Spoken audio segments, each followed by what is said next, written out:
방송에서 제공하는 투자 정보는 투자 판단에 대한 조언입니다. 방송에서 제공하는 주식의 가치, 가격 상승 및 가격 하락에 대해서는 방송사에서 보장하지 않습니다.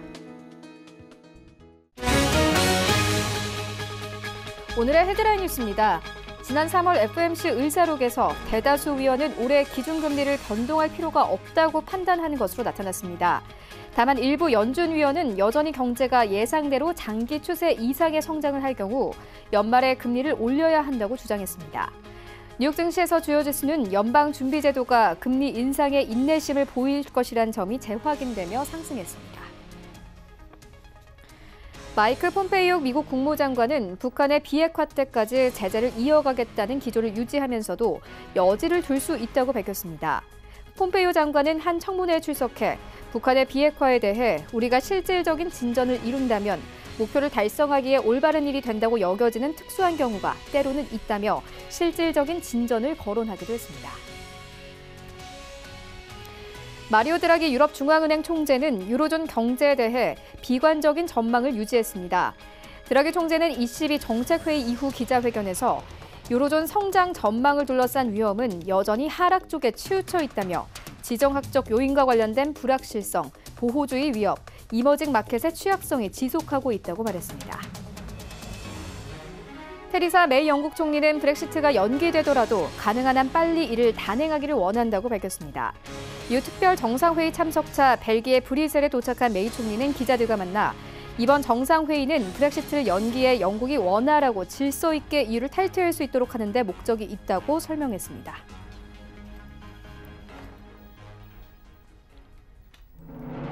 시청자 여러분 안녕하십니까? 출발 증시와이드 1부 시작합니다. 최윤입니다.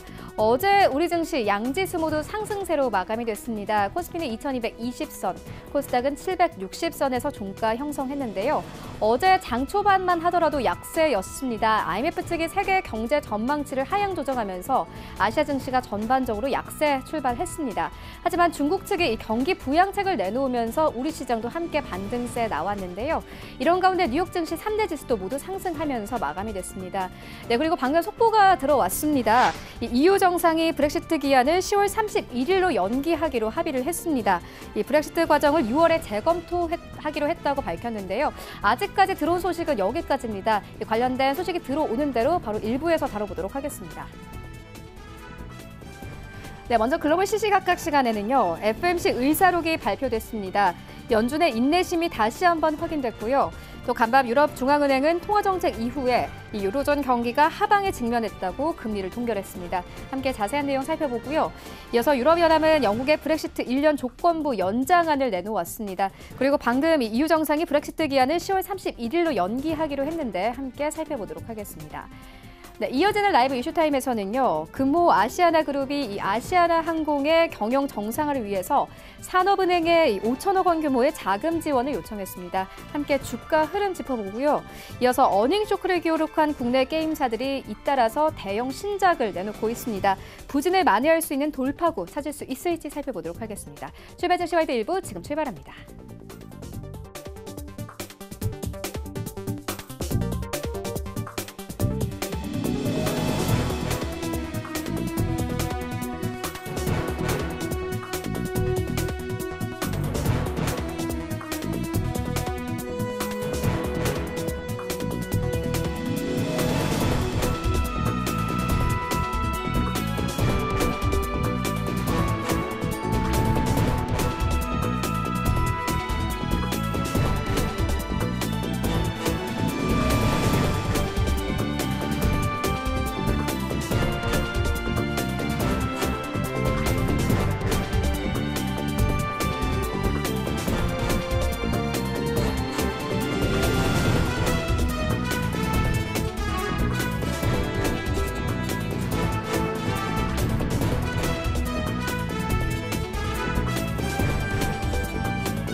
시장의 중심이 되는 이슈를 꼼꼼하게 체크합니다. 글로벌 시시각각 시간인데요. 헌터스 경제연구소 김진석 소장 모셨습니다. 안녕하십니까? 안녕하세요. 네, 먼저 첫 번째 이슈부터 시작을 해보도록 하겠습니다. 뉴욕 증시 3대 지수가 모두 상승하면서 마감이 됐습니다. 연준의 인내심을 재확인하면서 지수 상승 나왔고요. 또 간밤에 스티브 무누신 미국 재무장관이 중국과의 무역 협상 이행 메커니즘에서 훨씬 더 진전된 합의를 이뤘다 이렇게 밝힌 상황입니다. 이런 시장 상황들 조금 더 자세하게 좀 살펴봐 주시죠. 일단 우리가 지난 3월 달에 FOMC 회의가 열렸고요. 네. 그 당시에는 일단 기준금리 동결했다 이렇게 정리되는데 오늘 새벽에는 통상 FOMC 회의가 열리고 나서 3주 정도 되면 이제 의사록이 나옵니다. 즉 FOMC 회의 때 금리 동결됐지만 연준 위원들이 어떤 얘기했는지 그런 부분들을 상당히 시장에서 좀 뜨겁게 바라보고 있는데 어쨌든 오늘 미국 3대 지수가 상승했다는 걸 보면 연준이 어쨌든 기준금리 동결이 지금보다 계속 이어질 것이다. 즉 인내심이라는 표현을 썼기 때문에 이와 맞물려서 일단 미국 지수가 상승했다. 이렇게 좀 말씀을 좀 드려보겠습니다. 중요한 것은 이번에 회의록의 내용들이 상당히 좀 국하게 나오고 있습니다. 통상 일단 회의록에 대한 내용은 실명이 나오지 않고요. A 멤버 즉 연준위원회에 따르면 이렇게 어떤 실명을 거론하지 않는데 대부분의 이야기가 일단 올해까지는 기준금리를 동결하자 이런 쪽으로 상당히 힘을 좀 싣고 있다. 이렇게 좀 말씀드려보겠고요.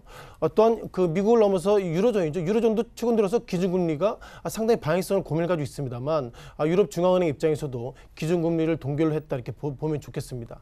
중요한 것은 뭐 잠시 후에 말씀드리겠지만 기본적으로 그 유로존 관련돼서 브렉시트 즉 영국이 정말 유로존을 탈퇴할 것인가 말 것인가 또한 기간을 얼마 늘릴 것인가 이런 부분이 있기 때문에 아무래도 유럽 중앙은행 입장에서 보면 어떻게든 영국이 결정되기 전까지는 기준금리를 동결하겠다 이런 색깔이 예상보다 좀 강하게 나오고 있다 보겠고요. 또한 무너진 미 재무장관 입장에서 보면 우리가 지금 한 이슈 가운데서 미중 어떻게 보면 무역 전쟁인데 예상보다 이런 부분들이 둔감하게 흐르고 있지만 일단 그 미 재무장관 입장에서 보면 미중 무역 전쟁이 예상보다 잘 될 것입니다. 이런 부분들이 우리가 모르는 가운데서 현재 흘러가는 어떤 흐름이 있다 보겠습니다. 또한 경제 지표가 예상보다 양호하게 나오고 있다 보는데요. 제가 볼 때 이것을 양호하게 바라봐야 될지 잠깐 좀 화면을 보시면서 말씀 좀 드려보겠습니다. 최근 들어서 미국 증시가 상승할 때마다 이런 코멘트가 나오고 있습니다. 2019년도 경제 지표가 좋아지고 있습니다. 이렇게 얘기하고 있는데 지금 보시는 표가 뭐 어제부터 IMF 그 데이터가 많이 나오고 있죠. 보시는 표가 IMF 데이터입니다. 눈에 띄는 것들은 작년은 GDP가 2.9 그리고 올해는 2.3인데 작년보다 GDP가 떨어지는데 과연 미국 경제가 좋아지고 있다. 양호하게 보고 있다. 이것이 맞는지 또 고민을 가지고 있고요. 또한 지난 3월 달에 나왔던 이것은 OECD입니다. OECD가 바라볼 때도요. 기본적으로 OECD는 그 작년에 2.9 뭐 동일한 얘기지만 올해는 여전히 2.6 그러니까 세계 관련돼서 그 경제 데이터를 보고 있는 OECD 그리고 IMF가 미국 경제가 작년보다 안 좋아지고 있지만 미국 증시가 상승할 때마다 전략가들은 현재 미국 경제가 양호하다고 얘기하고 있는데요. 현재까지 데이터를 보면 작년보다 미국 경제는 양호하지 않다 이렇게 말씀을 드리겠습니다. 네, 알겠습니다. FOMC 의사록에 대해서 이야기를 해주셨는데 간밤에 발표가 됐습니다. 연준의 인내심이 다시 한번 확인이 됐고요.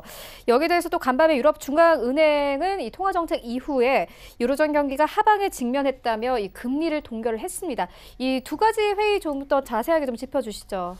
일단 뭐 기본적으로 유로존과 관련해서 상당히 좀 고민이 좀 커지고 있죠. 아시는 것처럼 브렉시트 관련해서 상당히 이슈가 좀 커지고 있는데 일단 뭐 유로존 얘기를 좀 잠깐 좀 들어가 보면 몇 가지 좀 이벤트가 좀 있었던 것 같습니다. 아시는 것처럼 지난 시기에 유로존 그 가운데서 영국이 그 한국 시간으로 보면 9일이죠. 9일부터 10일 그러니까 어떻게 보면 독일과 프랑스 등 유로존의 어떤 정상 주체들을 만나가지고 우리가 이제 어떻게 좀 더 노력할 테니까 어떻게 보면 브렉시트 기간을 연장해달라 이런 어떤 구걸 정치를 요 며칠 하고 있다 이런 평가가 상당히 혹독하게 나오고 있는데요. 앞서서 속보로 좀 나왔습니다만 좀 다시 한번 말씀을 드려보면 기본적으로 메이 총리가 어떻게 보면 그 지난 3월 달로 돌아가 보면 3월 29일이죠. 3월 29일 지나면 즉 3월 30일부터는 이제 유로존에서 영국은 탈퇴한다. 즉 브렉시트 한다. 이런 얘기하고 있는데 이런 부분들이 계속 연기가 되고 있습니다. 3월 말부터 또한 4월 12일 그리고 4월 12일이면 실은 어떻게 보면 유로존 입장에 보면 오늘 저녁이 4월 12일인데 하루 앞두고서 어떤 얘기 있냐면 6월 30일 연기해달라. 이제는 앞서서 몇몇 그 로이터 같은 경우에는 아침 7시 어떤 얘기가 나왔냐면 어떻게 보면 그 올해 그 앞으로 1년을 연장하는 것이 아니라 기본적으로 10월 말까지 유로존에서 영국이 탈퇴하는 것을 좀 연기하겠다 이런 평가가 있는데 어떻게 됐든 간에 기본적으로 유로존이 그만큼 힘들고 그리고 영국이 힘들기 때문에 1년까지 연장하지 못하더라도 좀 반년 정도 연장할 수 있다 이런 시그널이 가장 크게 나오고 있다 보겠습니다. 다만 기본적으로 몇 가지 전제 조건이 있는데요. 유로존이 바라본 시각 관련돼서 만약에 그렇다면 어떻게 보면 영국이 탈퇴를 그만큼 연장을 좀 우리가 유보시켜 준다면 중요한 것은 5월 달이 유로존 관련돼서 선거가 있는데 선거에 참석해달라는 평가를 가지고 있고요. 또한 기본적으로 우리가 노 브렉시트, 그 탈 브렉시트 이런 관련돼서 그 영국이 유로존에 탈퇴하게 될 때 기본적으로 몇몇 기사를 보면 우리가 그 이혼금이라고 얘기하고 있는데 그런 페널티 부분도 얼마나 줄지 그런 부분들이 정해지지 않았기 때문에 중요한 것은 10월 말로 연기됐다가 중요한 것이 아니라 이제 유로존 관련돼서 갈수록 리스크가 커지겠다 이렇게 좀 말씀드려보겠고요. 잠시 좀 화면을 통해서 유로존이 얼마나 어려운 모습을 겪고 있는지 말씀을 좀 드려보겠습니다. 통상 그 IMF에 대한 IMF 이 자료를 좀 근거로 말씀드려보겠는데요. 중요한 것은 이제 유로존 에리아 관련돼서 작년에 1.8, 그 총합계죠. 총합계가 작년 1.8 GDP 관련돼서 올해는 1.3으로 작년보다 올해가 상당히 어려지고 있다. 이런 관련돼서 유럽 중앙은행의 기준금리 동결과 맞물리고 있다 보겠고요. 눈에 띄는 것들은 독일이죠. 독일 같은 경우는 마크롱 대통령 이후에 상당히 좀 그동안 유로존을 이끌고 있는 것이 그 가운데도 가장 강자가 독일이라고 그러는데 독일은 작년에 1.5, 올해는 0.8의 모습을 가지고 있기 때문에 예상보다 독일의 어떤 GDP가 떨어지는 것이 경제가 안 좋은 것이 아니라 뭐 노란조끼든 정치적인 이슈까지 상당히 커지고 있다. 이렇게 좀 말씀 보겠고요. 또한 프랑스 같은 경우에는 1.5에서 1.3 그리고 이탈리, 스페인 등 전체적으로 유로존 섹터가 상당히 부정적이다. 이런 부분들을 우리가 강조드릴 것 같습니다. 따라서 IMF나 OECD가 바라보는 유로존의 기본 시각 관련돼서 경제가 안 좋아지고 있는데 안 좋아지고 있는 이유가 영국이 과연 그 탈 브렉시트 즉 유로존을 얼마나 탈퇴할지 그런 부분들 변수가 있기 때문에 우리가 정리해보면 10월 말로 다시 연기됐는데 10월 말까지는 유로존이 어떻게 보면 또 다른 어떤 뜨거운 감자를 주고 있는 것은 아닌가 이렇게 좀 정리를 좀 해야 될 것 같습니다. 네, 알겠습니다. 살짝 정리를 좀 해보고 가도록 하겠습니다. 연방준비제도의 대다수 위원들은 올해 기준금리를 변동할 필요가 없다고 판단한 것으로 나타났습니다. 하지만 일부 연준위원은 여전히 경제가 예상대로 장기 추산 이상의 성장을 할 경우에는 연말에 금리를 올려야 한다고 주장하고 있는 상황인데요. 이러한 상황에서 약 1시간 전에 들어온 소식에 따르면 미국의 부통령이 트럼프의 연준 금리 인하 요구를 지지했다. 이렇게 나온 상황입니다. 그렇다면 앞으로 금리 좀 움직이면 어떻게 될까요? 일단 뭐 유로존이 뭐 앞서 강조드렸던 것처럼 네. 상당히 그 영국 관련돼서 리스크가 커지고 있다 이렇게 좀 보고 있고요. 자, 그러다 보니까 좀 의미 있는 데이터가 있는데요. 잠깐 이 데이터를 다시 한번 좀 보실 것 같습니다.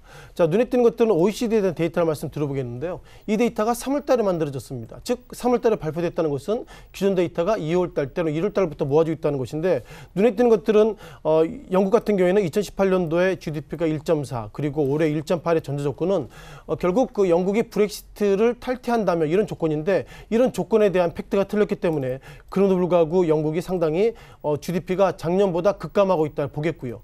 또한 어저께부터 계속 이슈가 되고 있었던 IMF 데이터를 보면 여전히 그 영국이 어떻게든 상당히 긍정적으로 보지 않고 3월달, 4월달 데이터이기 때문에 영국이 브렉시트를 탈퇴한다면 더 잘 될 것이다 이런 평가가 있는데 예상보다 IMF가 바라본 시각도 작년보다 하락한 즉 2.3을 보고 있다는 걸 보면 이번에 브렉시트 관련돼서 영국이 그 유로존을 탈퇴하든 탈퇴하지 않던 기본적으로 유로존의 어떤 트렌드는 상당히 떨어지고 있다 이렇게 보겠습니다.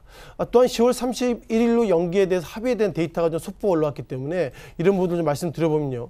중요한 것은 자 유로존이 왜 영국을 어떤 탈퇴 시기를 지금보다 늦췄을까 이런 부분들이 좀 고민을 가지고 있는 것 같습니다. 아무래도 유로존이 바라봤을 때 영국이 뭐 탈퇴한다고 노력하고 있지만 영국이 현재 그 탈퇴하려는 전제 조건을 관련돼서 하원의 어떤 비준을 통과해야 되는데 하원 통과도 못하고 있고 그리고 메이 총리가 여기저기 다니면서 우리가 앞으로 1년 정도 시간을 주면 탈퇴할게요 이런 얘기하고 있는데 결국 메이 총리에 대한 그 발언 그리고 영국 하원을 믿지 못하기 때문에 일단 10월 말까지 그러니까 지금보다 6개월 정도 더 시간을 주면서 뭐 탈퇴하던 탈퇴하지 않던 한 번 더 지켜보겠다 이런 판단이기 때문에 제가 볼 때 브렉시트 기한이 10월 30일로 연기 합의됐다는 것은 긍정적인 것이 아니라 유로존 입장에서 보면 자포자기 입장에서 너 마음대로 해라 그런 관점으로 이번에 영국 관련돼서 상당히 합의했다는데요. 중요한 것은 결국 10월 말까지 그 영국발 리스크는 더 커지고 있다고 보는 것이 글로벌 시각이라고 좀 정리해 보겠습니다.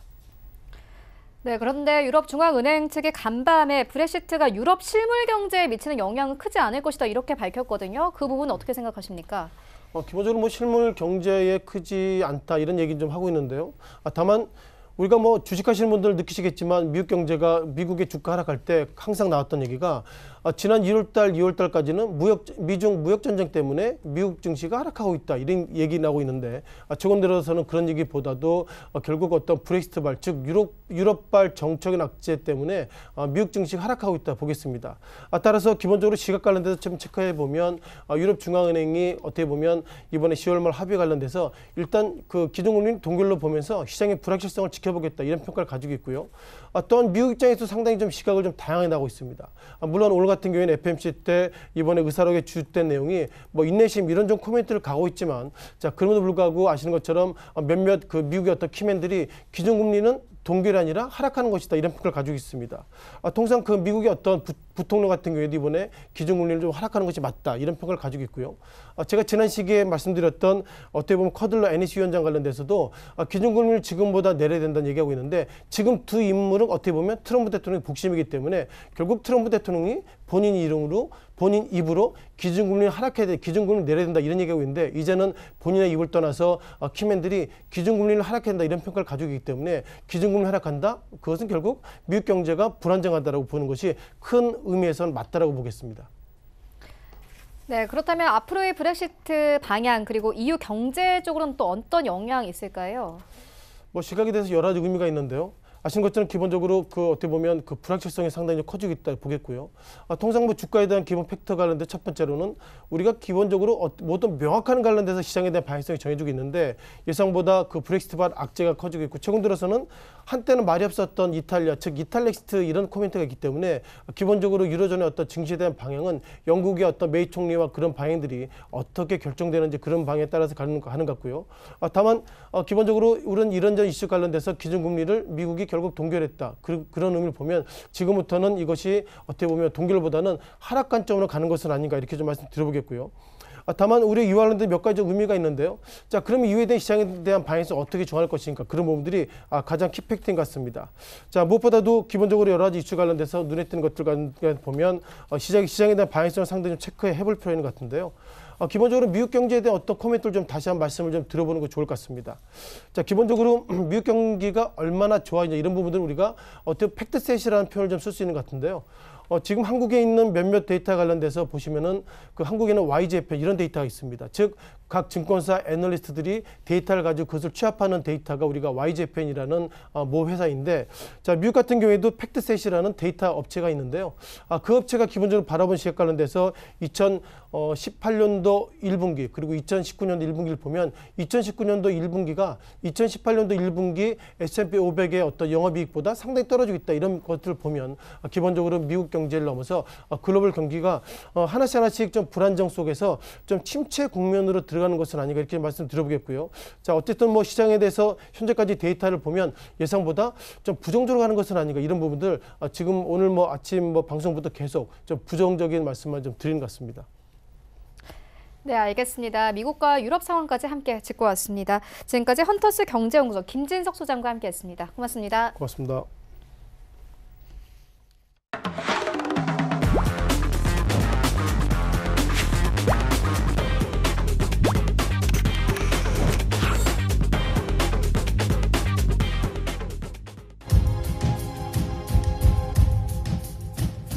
네, 이번에는 국내 시장 쟁점 함께 분석해 보도록 하겠습니다. 라이브 이슈 타임인데요. SK증권영업부 PIB센터 이재강 이사 화상으로 연결되어 있습니다. 안녕하십니까? 네, 안녕하십니까? 네, 이사님 오늘 장 분위기 어떻게 보고 계십니까? 네, 이제 4월도 벌써 중순입니다. 이번 주가 지나면 이제 다음 주부터는 하순으로 접어드는 그런 모습인데요. 오늘까지 여의도 지역의 벚꽃 축제가 마무리된다고 합니다. 제가 다니는 회사가 여의도에 있기 때문에 오늘도 인파가 많을 것으로 예상이 되는데요. 그러나 예전만큼 여의도 벚꽃 축제의 인기가 시들한 것 같습니다. 그 이유를 보니까요. 여의도뿐만 아니라 각 지방에 벚꽃체가 많이 생겼다는 점이 또 하나 있고요. 그만큼 이제 국민들도 이 벚꽃 축제를 즐길 만큼 마음에 여유가 없지 않을까 하는 생각도 가져옵니다. 따라서 투자자분들께서도 다시 한번 이 주식시장 모니터 앞에만 이렇게 몰두하고 계시지 마시고요. 이번 주말은 가까운 본격적인 봄을 한번 만끽하는 여유로움도 필요하지 않을까 이렇게 생각이 됩니다. 자, 금주에 여의도에서 비가 내려가지고요. 날씨도 쾌청하고 미세먼지도 다 거친 것 같습니다. 그러나 조금 쌀쌀해요. 그렇죠? 꽃샘추위가 계속해서 나오고 있는 그런 모습입니다. 자, 제가 왜 이 서두에 이렇게 장황하게 여러분에게 이런 말씀을 드렸냐면 주식시장이 지금 그렇습니다. 본격 상승과 조정의 어떤 분기점 막바지에 놓여져 있는 모습이 아닌가 이렇게 예상이 됩니다. 자, 이렇게 보면은 주가가 조정을 받을 것 같고요. 또 이렇게 보면 주가가 의외로 굉장히 강한 그런 모습입니다. 그런데 중요한 것은 하락을 확신하기에도 2%가 부족하고 상승을 확신하기에도 2%가 부족합니다. 이런 혼조 국면 사이에서 투자자들이 어떻게 방향을 정하느냐에 따라서 수익과 직결되지 않을까 이렇게 예상이 됩니다. 자, 이럴 때 제가 여러 차례 강조해드린 최고의 전략이 있습니다. 절대 실패하지 않을 전략. 실패하더라도 실패 확률이 굉장히 적은 전략. 예, 그렇죠.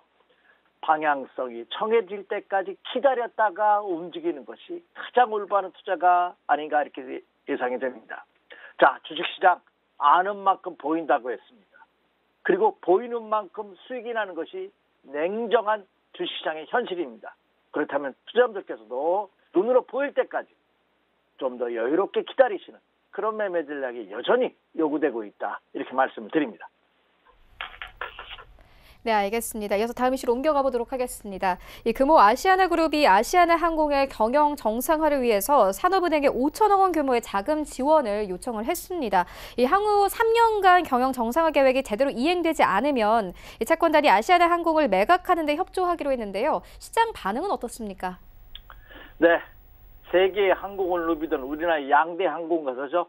대한항공과 아시아나항공이 굉장히 큰 어려움을 겪고 있습니다. 여러분도 아시다시피 대한항공의 그 회장께서는 아주 운명을 달리하는 그런 아주 슬픈 소식이 이미 전해졌고요. 금호 아시아나그룹도 이번에 거래 정지가 되는 그런 회계 실적 악화로 인해서 아픔을 겪으면서 이제 본격적인 구조 조정에 박차를 가하는 그런 모습입니다. 박상구 회장이 경영 일선에서 물러난다는 발언을 이미 했죠. 그래서 금호 아시아나그룹이 구조 조정이 이제 본격화되는 것이 아니냐 이렇게 예상이 됩니다. 결론부터 말씀드리자면요. 이번 구조조정으로 인해서 시장은 긍정적인 평가를 내릴 가능성이 굉장히 크지 않을까 이렇게 예상이 됩니다. 아시아나항공 같은 경우에도요. 거래가 정지된 이후 거래가 재개되면서 일주일째 계속해서 상승세가 유지되고 있고요. 그리고 대한항공도 회장의 이 안타까운 소식이 전해진 이후에 오히려 주가는 상승하는 그런 모습을 보여주고 있습니다. 따라서 이 금호 아시아나 그룹도 본격적인 구조조정에 이제 발을 막 디뎠고요. 금호 산업 측에서 주 채권단인 산업은행에 제시를 한 그런 모습입니다. 3년 내에 경영 정상화를 하겠다. 만약에 3년 내에 경영 정상화를 하지 못하면 여러분 채권단이 원하는 대로 금호 아시아나 그룹에서 최고 알짜 기업이죠. 아시아나 항공을 매각하겠다. 배순을 친 구조계획 조정안을 냈습니다. 그래서 금호 아시아나 그룹의 금호 고속 지분을 전량을 담보로 제공할 테니까 유동성 자원 지급 자금 5천억 원을 지원해달라 하는 요청을 했습니다. 이제 키는 주 채권은행단인 산업은행으로 넘어간 그런 모습입니다. 따라서 과연 주 채권은행인 산업은행이 어떤 결론을 내릴지에 대해서 투자자들이 이제 시장에 주목을 해야 되는 그런 상황이 아닌가 생각이 됩니다. 물론 현재 금호고속의 지분이 4.8% 이미 담보로 제공돼 있고요. 그리고 추가적으로 42.7% 추가적으로 담보를 제공할 것으로 알려지고 있습니다. 그렇게 된다면 거의 50%에 가까운 모든 지분을 채권단에 담보로 제공하는 그런 모습이죠. 추가 지원을 5천억의 추가 자금을 지원한다 하더라도 이미 일선에서 사퇴 물러날 것으로 발표됐던 박상구 회장의 경영 일선 복귀는 없을 것이다 하는 확언을 했고요. 그리고 경영 정상화에 최대한의 노력을 하겠다. 그래서 채권단과 그 구조 개선 협상을 다시 할 용의도 있다 하는 발표를 했습니다. 어제 그 발표 이후에 또 아시아나항공이 크게 상승하는 등 시장에서는 이미 긍정적인 반응을 내놓고 있고요. 현재의 국내 경기 상황 그리고 여건을 감안해 본다면 주채권은 은행인 산업은행에서도 이 금호 아시아나 그룹의 구조조정 계획안을 승인할 가능성은 한층 더 높아지고 있는 그런 모습이 아니냐. 특히 시장에서는 오히려 긍정적인 반응을 내놓고 있다. 이렇게 예상이 됩니다. 따라서 모두에 언급해드린 바와 같이 이 아픔은 오히려 금호 아시아나 그룹에 대한 그리고 아시아나 항공에 대한 긍정적인 모습으로 작용할 가능성은 한층 높아지고 있다. 이렇게 말씀을 드립니다. 네, 이어서는 게임주 이야기 함께 해보도록 하겠습니다. 이 어닝 쇼크를 기록한 국내 게임사들이 대형 신작을 잇따라 내놓고 있습니다. 이 부재인 만회하는 돌파구 찾을 수 있을까요? 네. 지난해 많은 어려움을 겪은 기업들이 많습니다만 대표적으로 이 게임 업체들도 엄청난 조정을 받았죠. 게임주의 대표 주자였던 넷게임주, 넥슨이죠. 지난해 22,000원까지 갔다가 지난해 연말에는 이게 6,600원대까지, 6,000원대까지 곤두박질, 거의 고점 대비해서 반토막 이상 나는 그런 모습을 이미 보였었죠. 자, 그래서 이 국내 대표인 넥슨이라든지 국내 넷마블이라든지 NC소프트, 이게 이제 국내 대표 게임 3사인데요. 이들 국내 게임사들이 지난해 엄청난 어려움을 겪었습니다. 자, 그런데 어려움을 겪은 이유가 두 가지죠. 첫째는 신작 출시가 늦어지면서 이에 따른 매출이 감소되는 모습을 보였고요. 그리고 이것보다는 최대의 시장이죠. 최대의 게임 시장인 중국이 사드 이후에 여전히 국내 컨텐츠 업체에 대한 아주 보이지 않는 압박을 지속함으로써 이 중국 매출이 크게 감소하면서 국내 게임사들이 엄청난 어려움을 겪었습니다. 자, 그런데 2019년 들어서면서 이 게임사들이 본격적인 턴어라운드 준비를 하는 그런 모습을 보여주고 있다는 점입니다. 국내 빅3 게임사들의 그들의 대표주자인 넥슨 같은 경우는요, 올해 출시 예정 신작이 16건이나 됩니다. 그리고 NC소프트는 2건, 그리고 넷마블은 5건을 올 상반기에 신규 게임 작품을 출시할 것으로 예상되고 있기 때문에 이에 따른 매출 증대 효과가 예상되고 있지 않나 생각이 됩니다. 그리고 지난해 국내 게임 회사들을 억눌렀던 이 사드 보복으로 인한 중국의 악영향이 좀 벗어날 가능성도 내비쳐지고 있는 그런 모습을 보여주고 있다는 점입니다. 더군다나 국내 콘텐츠 업계의 수출의 60% 이상을 국내 게임사들이 차지하고 있습니다. 그래서 지난해 침체됐던 국내 콘텐츠 업체들이 올해는 턴어라운드할 가능성 굉장히 크지 않을까 이렇게 예상이 되고 있다는 점입니다. 특히 지난해 같은 경우에 넷마블이라든지 NC소프트들이 큰 폭의 매출의 감소가 있었는데요. 특히 넷마블 같은 경우는 무려 16%가 넘는, NC소프트도 2%에 가까운 하락을 보였습니다. 넥슨은 매출이 지난해도 증가는 했습니다만 지지난해까지 두 자릿수의 증가율을 보이다가 지난해는 한 자릿수로 매출이 크게 감소하는 모습을 보였기 때문에 지난해 이 어두운 실적, 어닝 쇼크에 달하는 이 실적이 올해는 벗어날 가능성은 한층 더 높아지고 있지 않나 예상이 되고 있습니다. 특히 이번에 출시하고 있는 신작을 보면은 저는 게임을 많이 하지는 않고 전혀 모르는 상태입니다만 이 젊은 층에서나 아니면 게임 매니아에서는 아주 선풍적인 인기를 끌고 있죠. 특히 이번에 넥슨이 신규로 출시하는 트라 같은 경우에는요, 사전 예약자만 무려 400만 명이 넘는다고 합니다. 최근 들어 최고 기록이고요.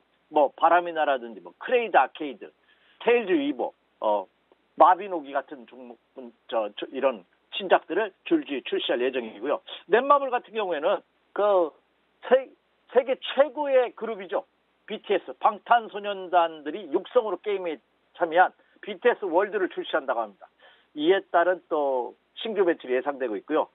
7개의 대자 같은 신작도 출시가 예정인데 이것도 벌써 예약 접수자가 100만 명을 넘어섰다고 예상되는 등 최근 들어서 발표한 신작들이 시장에 긍정적인 평가를 내고 있는 그런 모습입니다. NC소프트, 국내 게임업계의 대명사죠. 리니지 신버전이죠. 리니지의 리마스터를 지난달에 출시했고요. 그리고 하반기에는 리니지 2M을 추가적으로 출시하면서 리니지 열풍을 이어갈 것으로 예상이 됩니다. 이 3대 게임사 이외에도 크래프톤이라든지 카카오 게임즈들도 올해 신규작을 출시함으로써 전반적인 게임 산업이 올해 턴어라운드의 가능성은 한층 더 높아지고 있다. 이렇게 말씀을 드립니다. 그런데 주의할 점이 있습니다. 이 거대 대국 중에 하나인 중국이 한국을 다루기 위해서 아주 갖가지 수단을 다 발휘하고 있죠. 이번에 중국이 미국과의 무역 협상의 일환으로서 문호를 외국인한테 투자 문호를 대대적으로 개방을 한다는 발표를 이미 했고요. 서서히 하고 있습니다. 게임 산업에도 마찬가지죠. 그 파노라고 하죠. 영어권. 중국이 지난 29일 날 파노를 발급을 했습니다. 그런데 한국 게임 산업은 철저하게 하나도 없는, 한 업체도 파노를 발급하지 않은, 향후 어떻게 될지는 아직 미지수입니다만 발급하겠다는 의지를 갖고 있습니다만 현재로서는 한국 게임 산업에 대해서는 중국이 여전히 배타적인 모습으로 보이고 있다. 일본이 8종, 미국이 7종, 영국이 2종, 기타 국가가 한 종이 파노가 발급이 되는데요. 우리나라 게임 산업, 게임 업체들에 대해서는 단 하나도 발급하지 않은. 그러니까 중국이 우리나라 업체를 밟고 일어서기 위한, 견제하기 위한 보이지 않는 손이 여전히 작용하고 있다는 점입니다. 따라서 국내 게임 업체들이 턴어라운드 되기 위해서는 해결해야 될 점이 2가지죠. 과연 중국을 신규로 뚫을 수 있느냐, 아니면 중국이 어렵다고 본다면 일본이라든지 다른 동남아 국가로 문호, 영업망을 더 확산시키는 여부에 따라 국내 게임 업체들이 턴어라운드 가능성이 직결될 가능성이 높습니다. 그래서 게임 관련주에 대한 투자 관심을 갖고 계시는 분이라면 이 2가지 사항은 꼭 한번 체크해 주십시오. 이렇게 말씀을 드립니다. 네, 중국 파노 발급과 관련해서도 현재 상승세 나오고 있고 신작 발표와 함께 상승 모멘텀 될 수 있을지 주가 흐름 따라가면 좋을 것 같습니다. 네, 이어서 내일 새벽 문재인 대통령과 트럼프 대통령의 한미 정상회담이 시작이 되게 됩니다. 이 관련해서 이미 폼페이오 장관의 발언도 나오고 있는 상황인데요. 이와 관련해서 오늘장 전략 어떻게 세우면 좋겠습니까? 네, 지구촌을 이끌고 있는 양대 산맥이죠. 미국과 중국의 이제 막바지 무역 협상이 진행이 되고 있고요. 또 이제는 태평양을 건너서도 이 보이지 않는 싸움이 재생되고 있는데 이제 아메리카 대륙이 그 영국하고 유럽 대륙하고도 싸움을 걸고 있다고 합니다. 유럽과도 이 관세 전쟁을 시작한다는 발언이 트럼프 대통령 입에서 나옴으로써 또 이 EU와 미국과의 또 보이지 않는 전쟁이 다시 한번 재현될 우려성이 있는 등 여전히 불안한 모습입니다. 특히 이번 주에는 국내 시장에 결정적인 영향을 미칠 사건들이 비일비재합니다. 특히 말씀해 주신 바와 같이 미국과 한국의 정상회담이 11일 날, 미국 시간으로 11일이니까 우리나라로 내일입니다. 내일 새벽에 과연 어떤 결과물을 내놓을지 저도 궁금합니다. 이거에 따라서 국내 시장은 요동칠 가능성은 굉장히 커지지 않을까 이렇게 예상이 됩니다. 그래도 다행스러운 것은 오늘 새벽에 끝난 뉴욕 증시에서도 나타났다시피 FOMC에서 그 FOMC 참여위원들이 올해 미국 금리를 인상하지 않는다 하는데 의견을 같이 했다는 점이 긍정적으로 작용했고요. 그리고 20일에서 열리는 통화정책회의에서도 모든 정책 금리를 올해 동결하겠다는 발표를 했다는 점은 긍정적으로 작용하고 있습니다. 과연 오늘 열리는 EU 정상회담에서 미국의 브렉시트 방안을 어떻게 처리할 것이냐, 과연 연기를 어디까지 인정해 줄 것이냐, 이런 또 변수들을 작용할 가능성이 굉장히 높기 때문에 여전히 오늘장도 그리고 내일장도 그리고 다음 주 초까지는 좀 더 세밀한 검토가 필요하다 이렇게 말씀드립니다. 서두에 방송 서두에 제가 나침판을 통해서도 언급해드린 바와 같이 여러분 서둘지 마십시오. 미리 예측하고 들어가서 그 예측이 맞는다면 고수익을 얻을 수가 있겠죠. 최바닥에 살 수 있겠고. 그러나 성공할 가능성보다는 실패할 가능성이 항상 많아왔다는 점 여러분 꼭 명심하시기 바랍니다. 그렇다면 한 발 뒤로 물러났다가 방향성이 결정될 때까지 제가 서두에도 언급해드린 바와 같이 보이는 때까지 좀 더 기다리는 여유로움으로 접근해 주십시오 이렇게 말씀드립니다. 그래서 저는 이미 앞서서 말씀드린 바와 같이 지금은 현금 비중을 일정 부분 부여하는 5대5 추세는 완전히 이탈된다든지 그런 건 아닙니다. 상승 기조는 상승 기조예요. 그렇지만 여전히 추가 상승에 따른 부담을 안고 있는 상황이기 때문에 현금과 주식 비율을 한 5대5 정도로 가져가면서 본격적인 주도도가 나타났을 때 배팅할 수 있는 총알을 좀 마련해놓고 좀 기다리자 이렇게 말씀드립니다. 다만 이 말씀드린 바와 같이 추세가 이탈된 것은 아니기 때문에 저점 분할 매수 정도의 매수 전략은 충분히 가능하다 이렇게 말씀드립니다. 자, 이제 결론입니다. 여전히 앞서서도 제가 지난달부터 말씀드렸었죠. 박스권 트렌드에 놓여져 있다. 코스피 시장을 기준으로 본다면 코스피가 2050에서 2300포인트다. 이제 어제도 9일 연속 국내 시장이 상승하면서 코스피 시장이 2224포인트로 마감했습니다. 그러니까 제가 말씀드려서 2300포인트 상단에 이제 추가 상승할 때마다 근접한 그로 인해서 단기 차익 실현 매도 물량도 출회가 예상되고 있는 그런 모습을 보여주고 있다는 점을 여러분 꼭 주시해 주시기 바랍니다. 이렇게 말씀드립니다. 자, 그래서 여전히 철저한 종목별 장세가 예상되고 있다.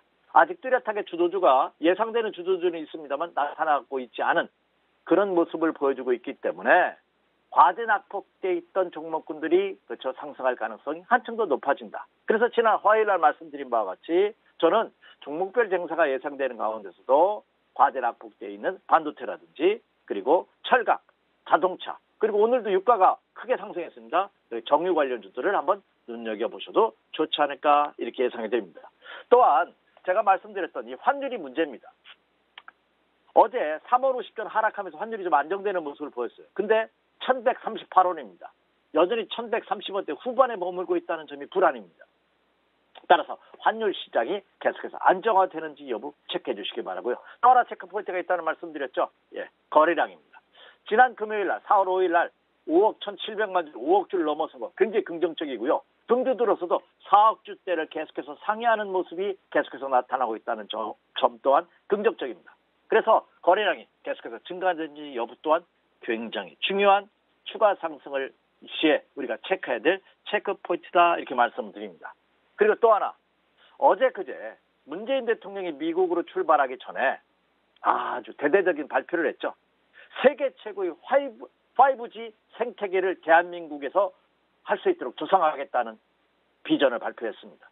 2022년까지 30조 원 규모의 투자를 함으로써 이 5G 산업을 육성하겠다. 그래서 일자리를 무려 60만 개나 만들겠다는 비전을 발표했습니다.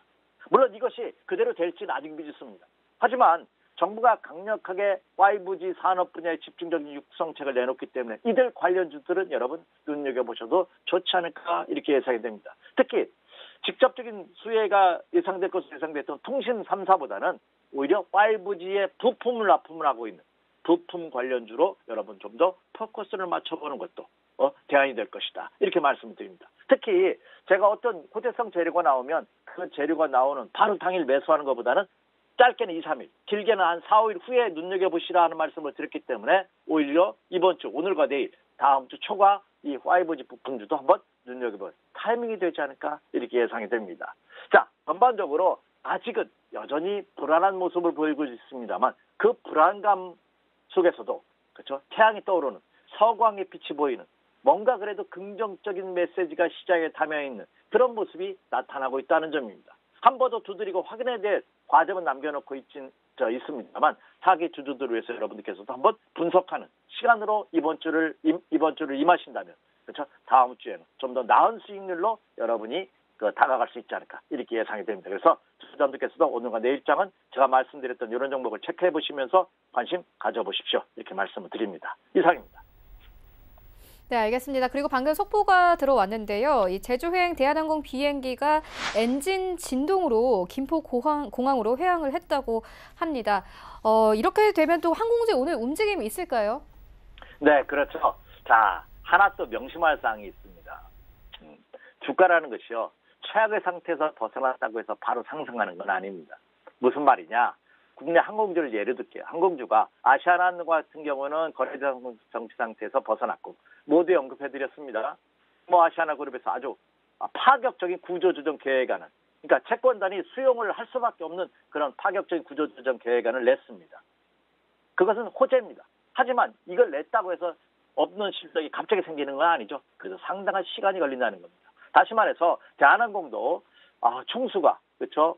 운명하시는 그런 아픔을 겪은 이후 최근 들어서 연속 상승을 하는 그런 모습을 보였고 어제장에서도 그래도 비교적 큰 폭의 상승을 보였습니다만 그러나 추세는 국내 항공산업의 추세는 이탈하는 모습입니다. 그래서 상승 전환까지 과정이 필요한 그런 모습이다. 오늘 대한항공이 회항했다는 소식은 악재입니다. 틀림없이.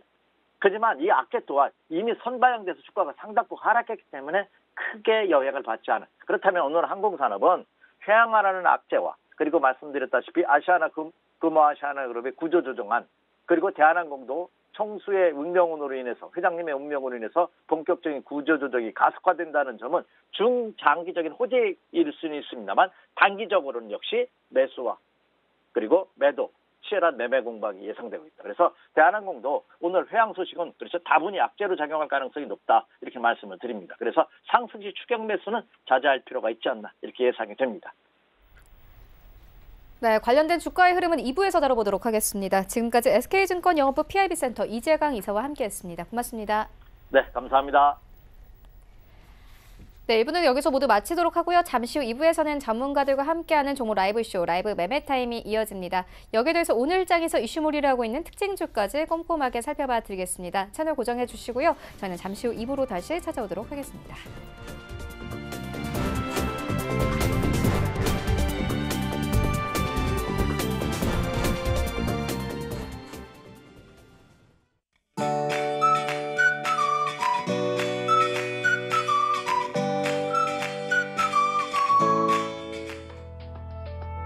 안녕하세요. K웨더 라이프스타일 예보 오주호입니다.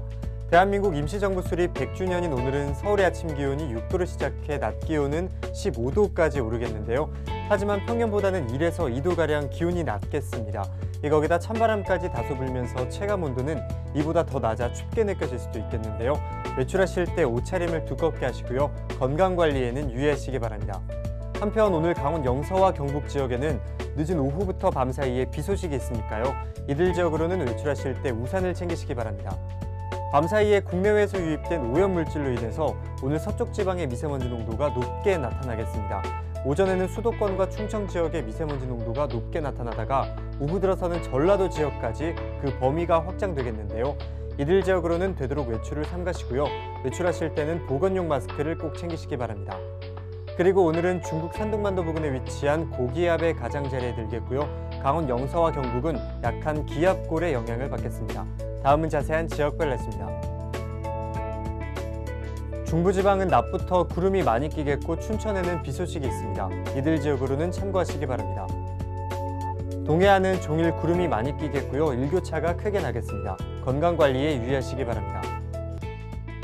남부지방은 대체로 포근한 날씨를 보이겠지만 대구에는 낮부터 비 소식이 있으니까요. 외출하실 때 우산을 챙기시기 바랍니다. 오늘은 전해상에 구름이 많이 끼겠고요. 바다의 물결은 동해 최고 3m, 남해는 최고 4m로 매우 높게 일겠습니다. 항해나 조업하시는 분들은 각별히 주의하시기 바랍니다. 내일 금요일과 주말인 토요일은 서울의 낮 기온이 최고 17도까지 오르며 따뜻한 날씨를 보이겠지만 일요일에는 전국이 흐린 가운데 또 한 차례 비가 내릴 것으로 전망됩니다. 날씨였습니다.